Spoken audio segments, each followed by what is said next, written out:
balik lagi bersama gue Dims. Jadi hari ini kita bakal ngomongin tentang sesuatu yang agak teknis ya. Jadi konfigurasi mesin ya, 4 tak, yaitu SOHC dan DOHC. Apa aja untung ruginya dari konfigurasi mesin tersebut? Nah, kita bakal bahas di sini. Mau tau gimana? Stay tune ya.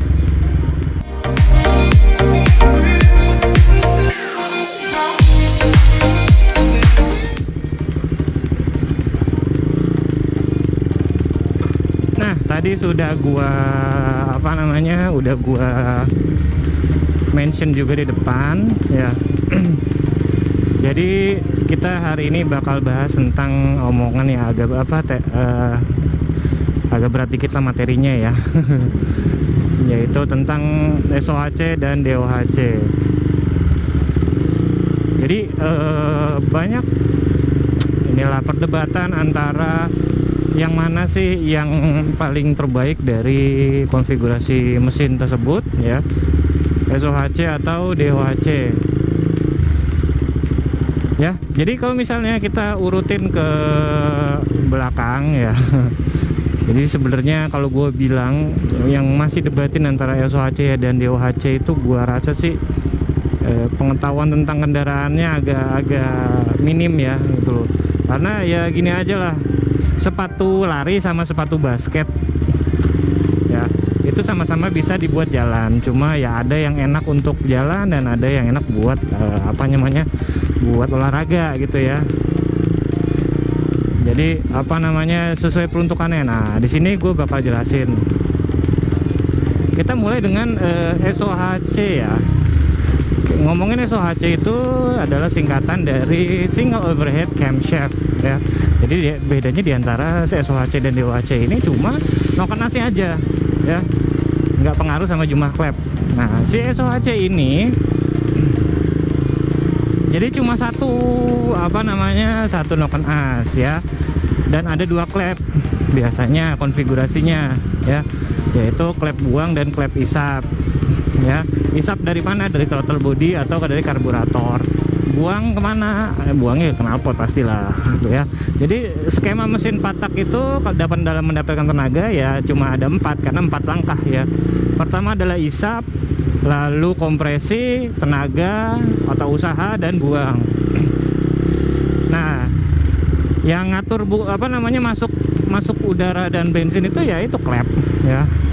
Nah, biasanya si single overhead camshaft ini karena cuma satu noken ya, jadi dia pakai rocker arm ya, atau penghubung antara si noken as dengan klep. Karena dia satu noken gerakan dua klep yaitu. Nah, konfigurasi SOHC biasanya bermacam-macam nih, gengs. Ada yang satu klep isap dan satu klep buang kayak umumnya motor-motor di Indonesia, motor metik, motor bebek ya, seperti itu. Nah, ada juga yang berkonfigurasi 3 klep ya, 2 klep isap, 1 klep buang atau sebaliknya ya. Dan juga ada yang 4 klep. 4 klep itu kayak ya, Yamaha, NMAX, R15, Fiction dan segala macam. Jadi yang membedakan cuma noken AC aja sebenarnya. Nah, untung ruginya adalah keuntungan pakai SOHC itu dia sudah pasti biaya produksinya lebih murah karena cuma pakai satu noken as ya. Satu noken as berarti ya cuma satu gitu loh ininya, cuma sekali bikin ya. Keuntungannya adalah mesinnya bisa dikecilin ya, head silindernya. Tapi tergantung juga dengan si klepnya itu seberapa gede dia ya. Kalau klepnya agak gede ya gede juga lah ininya headnya. Kalau teman-teman bisa lihat di motor-motor bebek konvensional ya, dia kan silinder headnya nggak begitu gede ya, compact gitu loh, mesinnya juga kecil gitu loh. Nah, lalu apalagi keuntungan dari pakai mesin SOHC. SOHC itu dia biasanya rentang tenaganya ada di bawah sampai ke tengah ya. Jadi dia lebih mementingkan fuel efisiensi ya daripada performa. Kalau ngomongin fuel efisiensi, SOHC pastinya lebih irit daripada DOHC ya.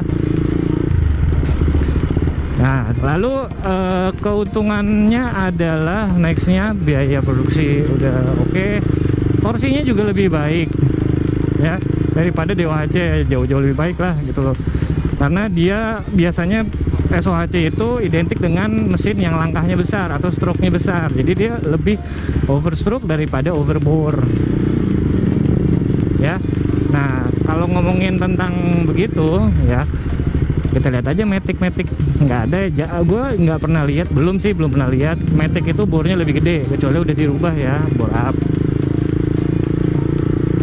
Nah, kerugiannya adalah si SOHC ini selain apa namanya cuma satu ya, dia nggak bisa memposisikan busi di tengah ya kayak ini kan, kayak DOHC, jadi dia selalu di pinggir.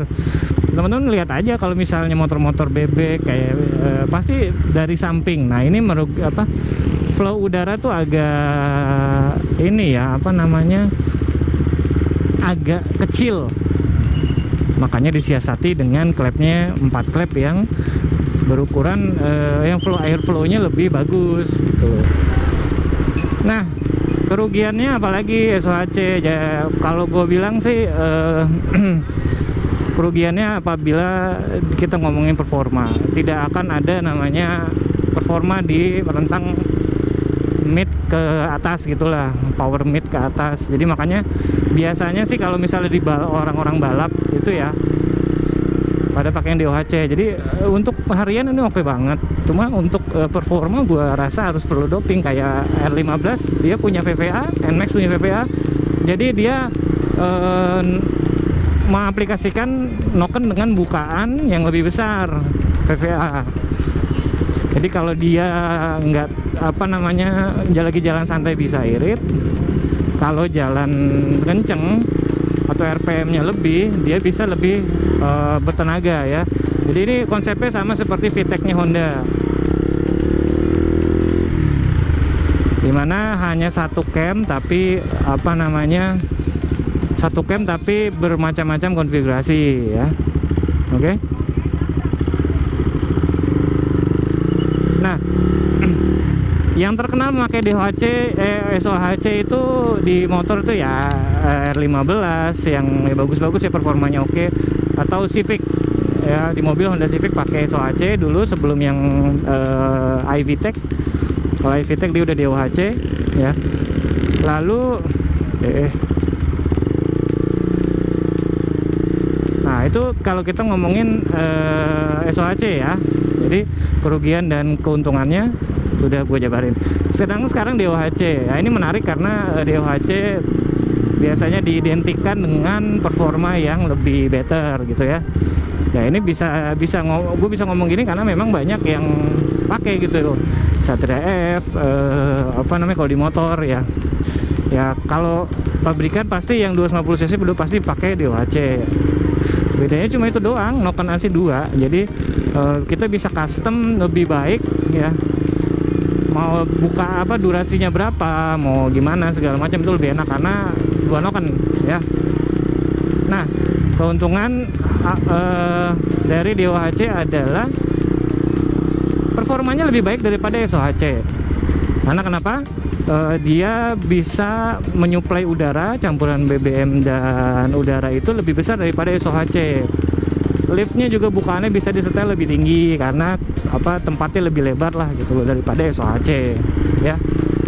Biasanya silinder head DOHC itu gede-gede ya, lo lihat aja si CBR, Satria F, ini Suzuki FXR ini pasti ujung atasnya gede-gede banget ya, karena ada dua noken as ya itu. Tapi dikompensasi dengan biaya produksi yang sangat mahal ya. Jadi mesin-mesin DOHC itu biasanya produksinya lumayan mahal, makanya orang kalau misalnya apa namanya, kalau misalnya pabrikan itu dia ngitung-ngitung juga, daripada gue hajar DOHC mendingan gue hajar di SOHC 4 klep, toh tenaganya juga terdongkrak dengan lebih baik gitu loh ya. Gini aja lah logikanya, kalau misalnya campuran BBM dan udara itu lebih banyak, pastinya menghasilkan power yang lebih luas, lebih besar gitu ya. Nah, keuntungan pakai itu ya satu performa, kedua adalah tuning yang lebih mudah daripada SOHC karena power bandnya lebih luas gitu ya. Kalau kita ngomongin DOHC mah power bandnya pasti ya dibutuhkan di balapan ya itu DOHC ya. Lalu apa namanya, kerugiannya memakai DOHC adalah satu, pastinya dia di perkotaan nggak enak ya. Nah, tapi ini salah satu pabrikan yaitu Honda, itu dia konfigurasi DOHC-nya agak agak berbeda ya, near square, atau dia sebenarnya sih kalau dilihat-lihat stroke-nya lebih besar daripada bore-nya. Jadi bisa dibilang apa namanya, si near square ini sedikit sekarang punya karakter SOHC dengan apa namanya, dengan karakter DOHC juga ada, jadi kayak hybrid gitu loh yang near square ini ya. Di perkotaan enak, di bawah kenceng juga enak gitu loh ya. Jadi begitu. Kalau misalnya kita ngomong Satria ya di bawahnya RPM baru narik ya pasti ngempos, tapi kalau udah di RPM 8000 ke atas itu baru dia namanya powernya baru kebuka lah gitu istilah katanya ya. Kerugiannya itu tidak bisa, kalau perkotaan itu kurang enak lah. Lalu kerugian apa kalau misalnya pakai DOHC? Selain itu kerugiannya adalah parts-partsnya lumayan mahal bro, itu kayak noken ya 2 biji ya, biaya produksinya juga lebih mahal. Dan juga kalau misalnya noken satu kelar ya biasanya sih yang lainnya juga ngikutin noken ini apa namanya, baret dan segala macam, biasanya X-nya juga ngikutin ya. Jadi mahal sih bilang. Itu sih kalau gue bilang semua ada peruntukannya. DOHC itu biasanya di apa, orang-orang yang performance oriented ya, mereka pada pakai. Tapi kalau misalnya yang casual driving, casual riding, gue sih lebih milih SOHC ya. Jadi beginilah, kalau weekday macet-macetan gue lebih pilih SOHC. Tapi kalau misalnya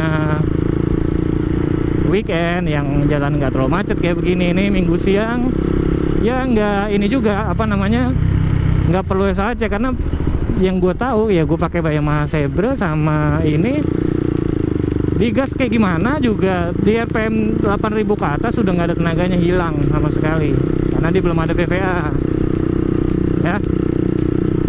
Itu sih kalau gue bilang. Kalau weekendnya pakai DOHC itu oke, tapi kalau misalnya weekday ya SOHC sudah lebih dari cukup kalau gue bilang ya. Itu aja sih dari gua ngomongin tentang teknis mesin. Mungkin agak terlalu berat buat teman-teman semua, tapi ya kalau gue bilang ini pengetahuan, dan juga semua yang gue bilang di sini bisa terbuka untuk dikoreksi ya. Jadi ngomongin mesin ya, karena gue bukan ahli mesin banget, silakan aja dikoreksi kalau gue salah ya. Itu aja sih dari gua. Thank you for watching. Ketemu lagi di bahasan selanjutnya ya. Jadi nanti akan gua ini lagi. Mana sih?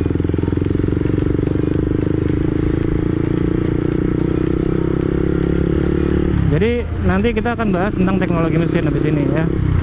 Pertama si motor ini FXR ya, itu gue sih pengennya bahas tentang twin swirl combustion chamber ya. Oke, itu aja dari gue. Thank you for watching. Dim sign on. Thank you.